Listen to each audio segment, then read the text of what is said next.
నమస్కారం, welcome to 108 news Telugu. నా పేరు గౌరీ. ముందుగా బులెటిన్లో హెడ్లైన్స్. అరెస్ట్ చేస్తే ఇంత రాద్ధాంతం ఎందుకు? మహేష్ కుమార్. మోహన్ బాబు కేసులో బిగ్ ట్విస్ట్. తాను పరారీలో లేనని, త్వరలో వస్తానని ట్వీట్.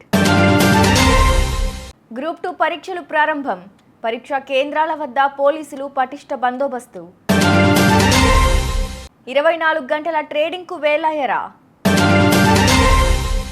విరాట్ కోహ్లీ ఖాతాలో మరో రికార్డ్.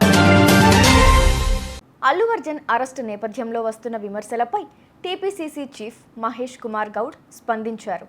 తొక్కిసలాటలో మహిళ మృతికి బాధ్యులైన వారిని అరెస్టు చేస్తే ఇంత రాద్ధాంతం ఎందుకని ప్రశ్నించారు.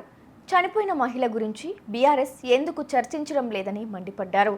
అల్లు అర్జున్ కుటుంబంతో సీఎం రేవంత్కు బంధుత్వం ఉందని, అయినా చట్టం ముందు అందరూ సమానమేనని ఆయన వ్యాఖ్యానించారు. జర్నలిస్టులపై దాడి కేసులో ప్రముఖ నటుడు మోహన్ బాబుపై కేసు నమోదైన సంగతి తెలిసిందే. ఈ కేసులో మోహన్ బాబు స్టేట్మెంట్ తీసుకోలేదని పోలీసులు తెలిపారు. వారి కుటుంబ సభ్యులు మాత్రమే అందుబాటులోకి వచ్చారన్నారు. మోహన్ బాబు ఎక్కడున్నారో సమాచారం లేదని వెల్లడించారు. అయితే ఆయన వైద్యుల పర్యవేక్షణలో ఉన్నట్లు కుటుంబ సభ్యులు చెప్పారు. తాను పరారీలో లేనని, త్వరలో అందుబాటులోకి వస్తానని శనివారం మోహన్ బాబు ట్వీట్ చేశారు.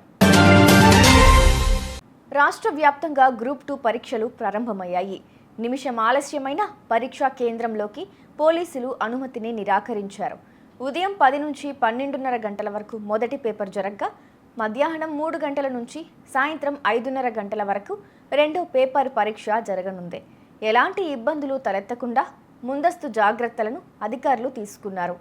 పరీక్షా కేంద్రాల వద్ద పోలీసులు పటిష్ట బందోబస్తు ఏర్పాటు చేశారు. మన దేశంలో స్టాక్ మార్కెట్ ఉదయం 9 గంటలకు ప్రారంభమై మధ్యాహ్నం 3:30 గంటలకు ముగుస్తుంది. అమెరికాలో ఉదయం 9:30 గంటల నుంచి సాయంత్రం 4 గంటల వరకు ట్రేడింగ్ జరుగుతుంది. 6:30 గంటల ట్రేడింగ్ సమయంలో లాభాలు ఆర్జించిన వాళ్ళకంటే నష్టపోయే వాళ్లే ఎక్కువ మంది ఉంటారని అంచనా.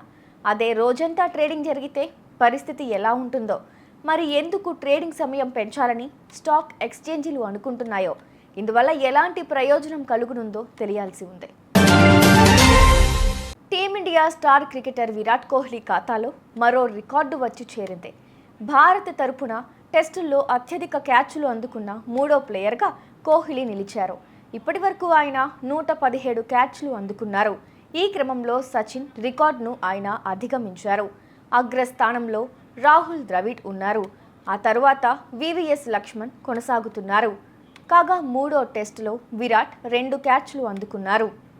చూశారుగా, ఇవి ఇవాల్టి బులెటిన్ అప్డేట్స్. మరో బులెటిన్తో మళ్ళీ మీ ముందుకు వస్తాను. అంతవరకు కీప్ వాచింగ్ 108 న్యూస్ తెలుగు.